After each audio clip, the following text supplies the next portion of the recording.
काय सांगाल बाप्पा, अचानक बैठक बोलवली राष्ट्रवादी काँग्रेसची, संघटन बांधणीसाठी तयारी, नवे जिल्हाध्यक्ष?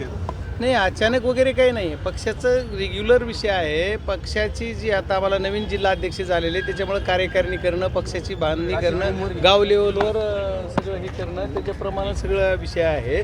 पक्षाची बांधणी करणं हा विषय आमचं स्ट्रक्चर आहे. आता खासदार म्हणून मी आहे, आमदार म्हणून भैया आहेत, आम्ही सर्वांना मिळून आणि पक्षाचे जिल्हाध्यक्ष नवीन झाले, त्याच्यामुळे पक्षाची बांधणी करणे हा विषय. पप्पा, काल एका भेटीची दिवसभर चर्चा होती. सुरेश धस आणि धनंजय मुंडे यांची 4.5 तास बैठक झाल्याचं समोर आलं.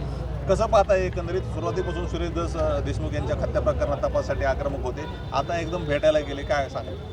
नाही, आता हा बीड जिल्हा आहे. आमचा फोकस कशावर आहे?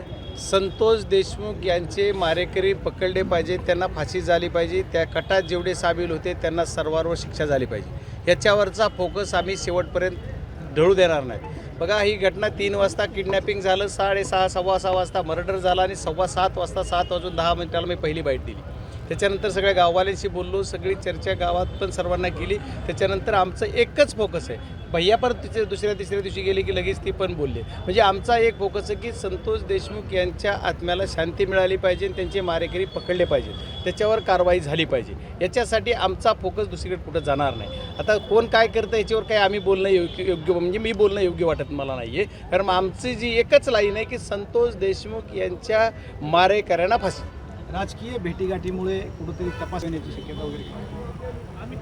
ते राजकीय विषय असेल त्याच्यावर काही तपास येणार. याचा तपास आता बऱ्यापैकी चालू आहे आणि आम्ही कुठेही याला कुठं दबाव येऊ देणार नाहीत. काय करणार, शेवटपर्यंत आम्ही लढू आणि शेवटपर्यंत यांना न्याय 100% मिळणार म्हणजे मिळणार.